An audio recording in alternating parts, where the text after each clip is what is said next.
சிறுநீரக கற்களின் வகைகள் என்ன? Calcium oxalate, calcium phosphate, magnesium, ammonium phosphate எனப்படும் ஸ்ட்ரூவைட் ஸ்டோன் எனும் கற்கள் தான் முக்கியமானவை. யூரிக் அமிலம், சிஸ்டின் போன்ற மற்ற கலவைகளுடனும் கற்கள் உருவாகின்றன. சிறுநீரக கற்கள் எவ்வாறு உருவாகின்றன? கற்களை உருவாக்குகின்ற தாது பொருட்கள் சிறுநீரகத்தில் கரைந்த நிலையில் இருந்து வெளியேறி ஆரம்பத்தில் சிறு படிகங்களாகவும் சிறிய கற்களாகவும் உருவாகிறது.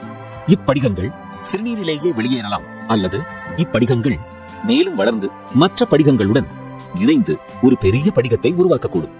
இந்த பெரிய படிகம் நெஃப்ரானின் மேல் பகுதியிலேயே தங்கி ஒரு முழு கல்லாக சிறுநீரகத்தின் திசுக்கள் இடையே உருவான பின்பு நெஃப்ரானின் குழாய் வழியாக சிறுநீரகத்தின் மத்திய பகுதியான பெல்விஸை, அதாவது ரீனல் பெல்விஸை அடைகிறது.